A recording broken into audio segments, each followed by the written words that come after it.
નમસ્કાર દર્શક મિત્રો, અબ તક ન્યૂઝમાં આપનું હાર્દિક સ્વાગત છે। આપની સાથે હું આકાંક્ષા ગોંડલિયા। શરૂઆત કરીએ આજની મુખ્ય હેડલાઇન્સથી।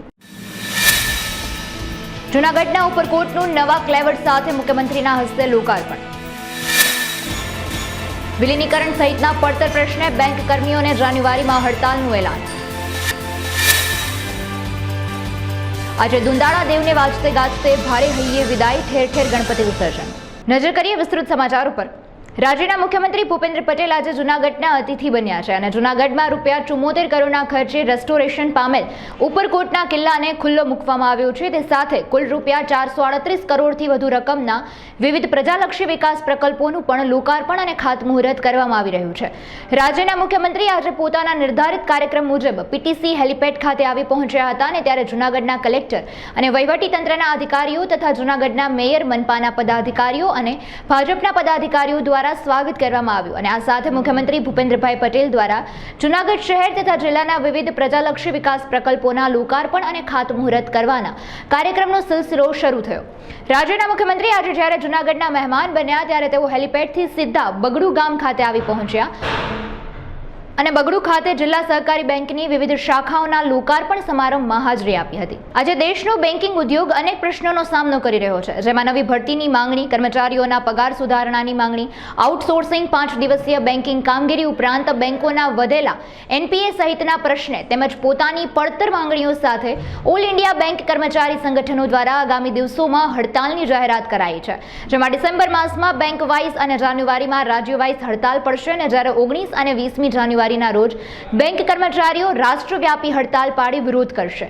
દેશના આર્થિક વિકાસની સાથે બેંકોનો વિકાસ થવો જોઈએ, શાખાઓ વધવી જોઈએ, સ્ટાફ પણ વધવો જોઈએ, તેના બદલે બેંકોનું વિલીનીકરણ થઈ રહ્યું છે। આવા તમામ પ્રશ્ને બેંકો જાન્યુઆરીમાં હડતાલ કરશે અને વર્તમાન સમયમાં બેંકોના ગ્રાહકોની પણ સંખ્યા વધી છે, ધંધો વધ્યો છે, જેની સામે બેંકોમાં કર્મચારીઓની ભરતી નથી કરાઈ, જેને કારણે કર્મચારીઓ પર કામનું ભારણ વધે છે। સરકાર દ્વારા વિવિધ બેન્કિંગ યોજનાની કામગીરી પણ વધી છે અને જનધન યોજના અંતર્ગત 50 કરોડથી વધુ એકાઉન્ટ ખોલાયા છે અને બેંકોમાં વધતા જતા ગ્રાહકોની સામે કર્મચારીઓની સંખ્યા નહીં વધતા ગ્રાહકોને યોગ્ય સેવા નથી મળી રહી। ભરતી સહિતની માંગણીઓ અંતર્ગત સંગઠન દ્વારા આગામી દિવસોમાં હડતાલની જાહેરાત કરવામાં આવી છે। સનાતન ધર્મના જ્યોતિષ શાસ્ત્ર અનુસાર ભગવાન શ્રી ગણેશ ભાદ્રપદ મહિનાના શુક્લ પક્ષની ચતુર્થી તિથિના અવસરે તેમના ઘર કૈલાશમાંથી ઉતરીને ધરતી પર વિચરણ કરે છે। આ પ્રસંગે લોકો 10 દિવસ સુધી ગણપતિ બાપ્પાની મૂર્તિનું સ્થાપન કરે છે અને ઘરે આવવા માટે આહવાન કરે છે। ગણપતિ બાપ્પાના આગમન પછી 10 દિવસ સુધી તેમની વિશેષ પૂજા કરવામાં આવે છે અને અનંત ચતુર્થી પર તેમને વિદાય આપવામાં આવે છે। ગણપતિ બાપ્પાને 10 દિવસ પોતાના ઘરે કે ઓફિસમાં રાખ્યા બાદ આજે જે વિદાય આપવાની વેળા, આ દિવસ આમ તો ખૂબ કપરો છે, કારણ કે પરિવારના સભ્યોએ આ 10 દિવસ એવું જ લાગે કે ગણપતિ દાદા પણ આપણા જ પરિવારના સભ્ય છે, આપણા ઘરે જ રહે છે, પણ જ્યારે તેઓ વિદાય લે છે। ગણેશ મહોત્સવ આમ તો 10 દિવસનો હોય છે, પણ ઘણા લોકો પોતાની આસ્થા મુજબ ઓછા દિવસો માટે પણ ગણેશ સ્થાપન કરીને પૂજા અર્ચના કરતા હોય છે। હિન્દુ ધર્મની આસ્થા અનુસાર 10 દિવસ સુધી તેમના ભક્તોની વચ્ચે રહ્યા પછી ગણપતિ બાપા અનંત ચતુર્દશીના દિવસે વિદાય લે છે। ભાદ્રપદ શુક્લની ગણેશ ચતુર્થીથી શરૂ થયેલો ગણેશ ઉત્સવ અનંત ચતુર્દશીના રોજ ગણેશ વિસર્જન સાથે સમાનંત ચતુર્દશીના દિવસે ગણેશોત્સવ સમાપ્ત થાય છે અને ગણપતિ બાપ્પાને વિદાય આપવામાં આવે છે। ભાદરવી પૂનમમાં અંબાના દર્શને જતા પદયાત્રીઓમાં ભારે ઘસારો જોવા મળી રહ્યો છે। બોલમાળી અંબે જય જય અંબેના નાદ સાથે રસ્તાઓ ગુંજી ઉઠ્યા છે। ત્યારે સાબરકાંઠા જિલ્લા કલેક્ટર અંબાજી જતા પદયાત્રીઓ માટે સુરક્ષા માટે એક ખાસ જાહેરનામું બહાર પાડ્યું, જેમાં અકસ્માત ન સર્જાય તેને લઈને 9 દિવસ સુધી વન વે કરવા માટેનું જાહેરનામું બહાર પાડ્યું। હિંમતનગર અંબાજી રોડ ઉપરથી પદયાત્રીઓનો મોટી સંખ્યામાં પસાર થાય છે, જોકે 22 થી 29 સપ્ટેમ્બર સુધી વન વે ઉપરાંત હિંમતનગરથી ઈડર અને ખેડબ્રહ્મા સુધી પોલીસ સ્ટેશન વિસ્તારમાં સ્ટેટ હાઈવે પર સ્થાનિક પોલીસ ઉપરાંત સિટી પોલીસ, જિલ્લા અને હાઈવે ટ્રાફિક પોલીસ દ્વારા એ દિવસે વન વે માર્ગનો અમલ અને રાત્રે અંબાજી પગપાળા જતા પદયાત્રીઓના થેલા પર રેડિયમ પટ્ટીઓ પણ લગાવવામાં આવશે। અમે મોડાસાથી આવીએ છીએ છેલ્લા 26 વર્ષથી અને અમારી સંખ્યા 55 જણની છે, લેડીઝ જેન્ટ્સ બધા થઈને। હું અહીંયા સતત 22 વર્ષથી આવું છું અંબાજી અને મને અટૂટ શ્રદ્ધા વિશ્વાસ છે કે માતાજી અમારે સંપૂર્ણ સારું કામ કરે છે અમારા માટે અને પૂરેપૂરો અમને શ્રદ્ધા અને વિશ્વાસથી અમે ચાલતો જ આવું છું અને બહુ મને અમને સારામાં સારું અહીંયા પરફોર્મન્સ મળે છે। વચ્ચે કેમ્પવાળા, સેવાવાળા બધા ઘણા બધા સાથ સહકાર મળી રહેશે, પબ્લિકનો સાથ સહકાર મળી રહેશે અને આમ જોવો તો એક મનોરંજન પણ સારું છે અને બધી રીતે સારામાં સારું। કેટલા વર્ષથી સતત 22 વર્ષથી આવું સાહેબ હું અને 22 વર્ષનો આપણો અનુભવ થઈ ગયો છે એમ। અંબાજી આવવું જોઈએ, દર વર્ષે એકવાર આવવું જોઈએ. આજે ગણપતિ મહોત્સવનો અંતિમ દિવસ અને આજે ઠેર ઠેર ગણપતિ વિસર્જન કરવામાં આવે ત્યારે સુરતમાં કૃત્રિમ તળાવોમાં પ્રતિમાનું વિસર્જન કરવાનું આયોજન કરવામાં આવ્યું. શહેરની 80,000 પ્રતિમાઓનું વિસર્જન કરવામાં આવશે. આજે સવારથી જ ધીમે ધીમે વિસર્જન માટે મૂર્તિઓ આવી રહી છે અને ભક્તો ભારે હૈયે બાપાને વિસર્જન કરી રહ્યા છે. કોઈ અણબનાવ ન બને તે માટે ચુસ્ત પોલીસ બંદોબસ્તનું પણ આયોજન કરવામાં આવ્યું છે. મારું નામ ભાવનાબેન છે. અમારે રામપુરા દાતણિયાવાડમાં રહેવાનું છે. અમે ચોકમાં આવ્યા છે. અમે શ્રીજીની પ્રતિમાને અમારું બીજું વર્ષ ચાલે છે. પહેલા વર્ષે બી અમને સારું હતું અને આ વર્ષે એના કરતાં વધારે સારું અમને એવું લાગે છે માહોલ. અમે 10 દિવસ સુધી અમારા પરિવાર સાથે સુખમય શાંતિમય નાના ભૂલકાઓ સાથે અમે પૂજા અર્ચના કરી છે અને પરિવાર સાથે જ અમે વિસર્જન કરવા અહીંયા આવ્યા છીએ. મારું નામ અનિલ કાકલોતર છે. અમે રિદ્ધિ ઇલેક્ટ્રોસિસ LLP જે નાનપુરામાં સ્થિત છે, જે સિક્યુરિટી ડિસ્ટ્રીબ્યુટર છે, સિક્યુરિટી સિસ્ટમ અને CCTV કેમેરા અમારા કંપની તરફથી અમારા જે ઓનર છે એ લોકોએ ખૂબ સરસ આયોજન ગણપતિજીનું કરેલું અને એમનો ડેકોરેટિવ જે આપણે શું કહેવાય કે વેલ ડેકોરેટ પણ કરેલો હતો મંડપ. અને અમે આ ગણપતિજીને 10 દિવસ સુધી હર્ષ ઉલ્લાસથી અમે આ ગણપતિજીને ભક્તિભાવપૂર્વક એ ફૂલ હાર અને આરતી થાળ અને આનંદમય મંગલમય શાંતિથી અમે આ ગણપતિજીને એક સભ્યની જેમ રાખી અને આજે વિદાય આપવા માટે આવી ગયા છે. 10 દિવસ આમ જોઈએ ને તો બહુ હર્ષ ઉલ્લાસથી અમારા પસાર થયા છે. અને ગણપતિ આમ ભક્તિમય વાતાવરણ. અમારા મગજમાં એક જ વસ્તુ કે ગણપતિજી હાલો આરતીનો સમય તો સમય ઓફિસે પહોંચી 5-6 વાગે એટલે આરતીમાં બધા જ આમ તમારે આરતીની તૈયારી થવા મળે, હર્ષ ઉલ્લાસ થવા મળે, ભક્તિમય વાતાવરણને ગીતો એવા મંગલમય ગાવા મળે અને 6-6:30 તો અમારી આરતી એ થઈ જાય. અને 10 દિવસ એક આમ પરિવારના સભ્ય તરીકે આ ગણપતિજી અમારી સાથે રહ્યા. અને પરિવારના સભ્ય કેમ વિદાય થતા હોય અને દુઃખ લાગે, આમ હર્ષની લાગણી થાય, આમ અંદરથી દુઃખનો એ આજે અમને વર્તાઈ રહ્યું છે. અને કાલે તો અમે નવરા, કાલે તો પછી આમ એવું થઈ જાય કે કાંઈ કામ જ નથી એવું અમને થશે. મોરબી તાલુકા વિસ્તારમાં મિલકત સંબંધી ચોરીના બનાવો અટકાવવા મોરબી પોલીસ વડાની સૂચના અને માર્ગદર્શન હેઠળ એક ટીમ બનાવવામાં આવી. સાપર ગામની સીમ પાવડિયાળી કેનાલ પાસે વાહન ચેકિંગની કામગીરી દરમિયાન એક શખ્સ કાળા કલરનું નંબર પ્લેટ વગરનું હીરો હોન્ડા સ્પ્લેન્ડર મોટરસાઇકલ લઈને નીકળતા પૂછપરછ કરવામાં આવી, જેથી જાણવા મળ્યું કે આરોપી જયંતિભાઈ બાંડાએ આ મોટરસાઇકલની ચોરી કરી હતી અને ઉપરાંત વધુ પૂછપરછમાં જાણવા મળ્યું કે સિવાયના 8 જેટલી મોટરસાઇકલની પણ ચોરી કરી હોવાની તેમણે કબૂલાત કરી. જે અંગે પોલીસે હાલ ફરિયાદ નોંધી આગળની તપાસ હાથ ધરી. સુરતની સ્મીમેર હોસ્પિટલની બદતર હાલત સામે આવી. સ્મીમેર હોસ્પિટલમાં વર્ષો જૂના મશીનનો ઉપયોગ કરવામાં આવે છે. દર્દીઓને બહારની લેબોરેટરીમાં રિપોર્ટ કરાવવાની પણ ફરજ પડી રહી હોય તેવા દ્રશ્યો સામે આવ્યા. ઉપરાંત હોસ્પિટલના ગાર્ડનમાંથી દારૂની બોટલો મળી આવી. વિપક્ષ નેતા પાયલ સાકરિયા અને ઉપનેતા સહિતના કોર્પોરેટરો દ્વારા મહાનગરપાલિકા સંચાલિત હોસ્પિટલની મુલાકાત લેવામાં આવી. તે દરમિયાન તેમણે આ તમામ દ્રશ્યો જોવા મળ્યા.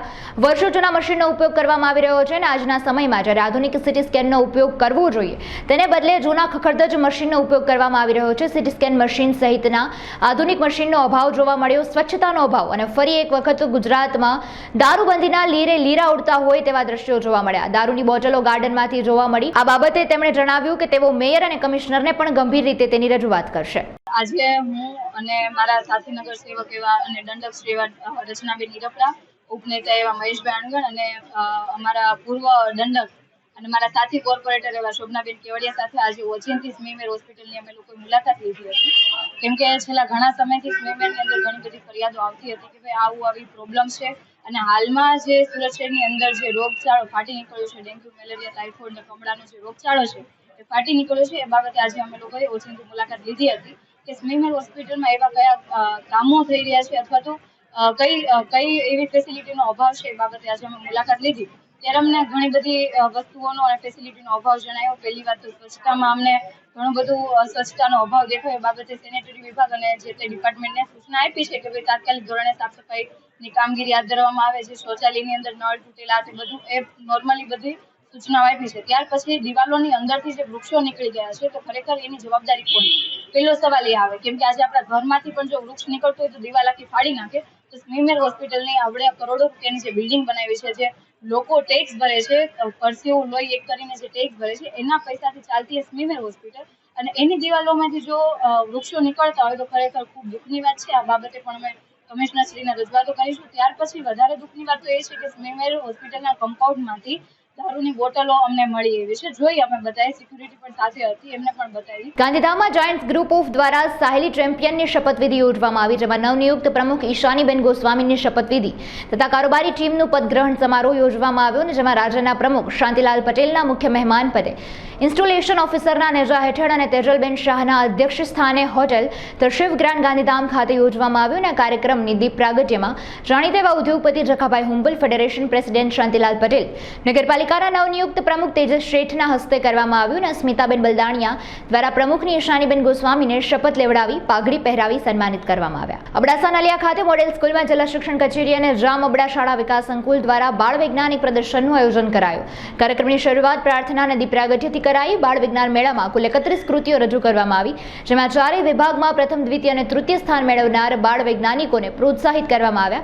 કાર્યક્રમમાં ખાસ યોગદાન આપનાર નીતિનભાઈ ઠક્કરનો પણ આભાર માનવામાં આવ્યો. સુરતના ગોળધોડ રોડ ખાતે આવેલ પાલિકા સંચાલિત ઇન્ડોર સ્ટેડિયમ ખાતે સુરત ઓર્ગન ડોનેટ લાઈફ સંસ્થા દ્વારા અંગદાન કરનારા સ્વજનોના પરિવારોનું સન્માન સમારોહનું ખાસ કાર્યક્રમનું આયોજન કરવામાં આવ્યું. કાર્યક્રમમાં અલગ અલગ મહાનુભાવોની સાથે આરએસએસના વડા મોહન ભાગવત પણ હાજર રહ્યા. મોહન ભાગવતના હસ્તે અંગદાન કરનારા સ્વજનોના પરિવારોનું સન્માન કરવામાં આવ્યું, જ્યારે પોસ્ટ વિભાગ દ્વારા અંગદાન અંગેના સંદેશા સાથેના કવર તેમજ સ્ટેમ્પનું વિમોચન પણ મોહન ભાગવતના હસ્તે કરવામાં આવ્યું. તો સાથે જ કાર્યક્રમમાં ઉપસ્થિત સૌ કોઈ લોકોએ અંગદાન અંગેના સંકલ્પ અને પ્રતિજ્ઞા પણ લીધી હતી. ये परिवार उन्होंने किसी न किसी के जिंदगी के विघ्न को हरण करने के लिए अपने स्वजन के अंगों का दान किया है. तो विघ्नहर्ता गणेश जी का एक रूप इन परिवारों के सामने, हम सब लोगों के सामने, इन सभी को वंदन करते हुए एक बात मेरे ध्यान में नहीं आती है कि यहां बोलने की तो कुछ वैसे आवश्यकता है नहीं. सब काम करने वाले यहां बैठे हैं, जिन्होंने ये काम किया है वो भी आपके सामने बैठे हैं, जिनको उसका लाभ हुआ है उन्होंने भी काम करने का संकल्प और ये काम होना चाहिए इसकी पूरी दलील आपके सामने रखी है. इसके पीछे कृति होने के कारण इसका प्रभाव पर्याप्त है और किसी को बोलने की आवश्यकता है नहीं. परंतु आपके मन में एक प्रश्न न आए कि इन सब काम करने वालों में ये अकेला बिना काम किए क्यों बैठा है, वो ऐसा प्रश्न आपके मन में न आए, इसलिए मुझे एक ही काम दिया था इस कार्यक्रम में बोलने का, वो मैं कर रहा हूं.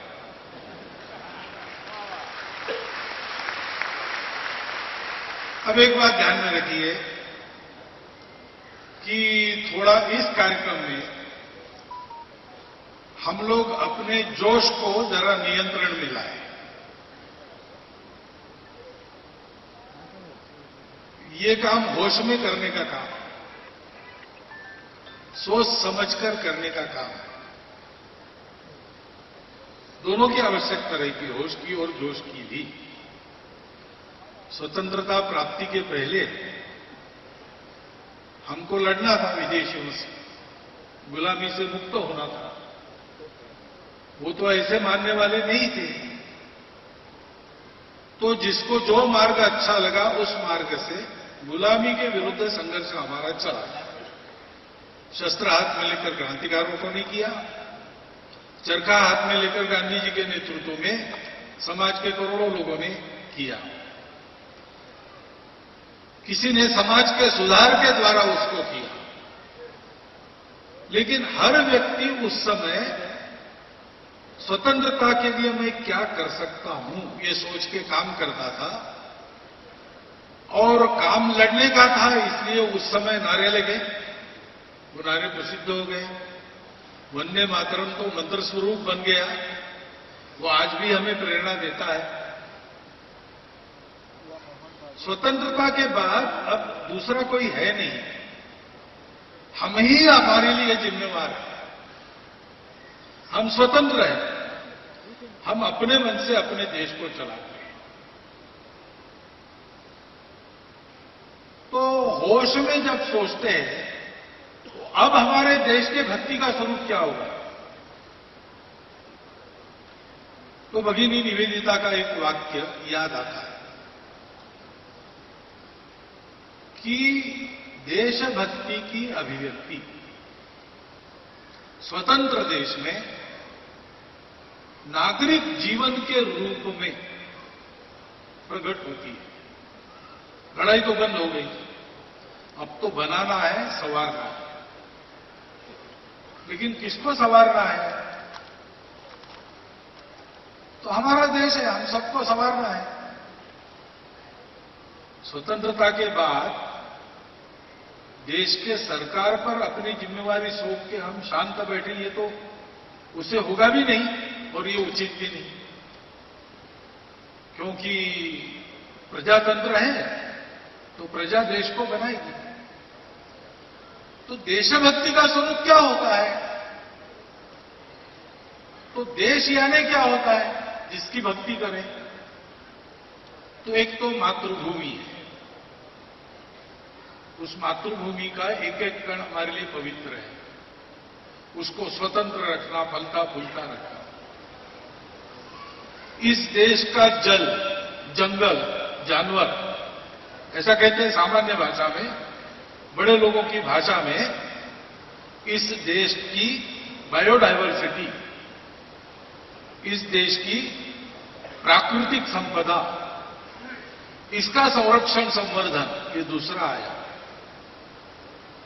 लेकिन सबसे महत्व का आयाम जिससे देश के स्वरूप का राष्ट्र में रूपांतरण होता है, वो है देश का जन, यानी हम सब लोग। ये जन ठीक चले, जन वैसे डिक्शनरी में देखा जाए तो जन यानी लोग हैं। तो कहीं भी भीड़ दिखी तो आप उसको जन कह सकते हैं क्या? नहीं, ये जन शब्द शास्त्रीय शब्द है। पीपल कौन है? कोई भी नहीं, लोग नहीं। तो जो आपस में जुड़े हैं, मातृभूमि के पुत्र के नाते आपस में जिनका भाईचारा है। भारत के हम सब लोग एक हृदय हो जाए, भारत जननी एक हृदय हो, ऐसा एक गीत। ये देशभक्ति है। और अगर हम एक हृदय है तो किसी हृदय की पीड़ा हमारे हृदय में भी, हमारे हृदय वेणा के तारों को झंकृत करेगी। तो स्वतंत्र देश में हमारे देशभक्ति का स्वरूप क्या है? नागरिक जीवन के नियम अनुशासन होते हैं, उनको पालन करना, ये एक बात है।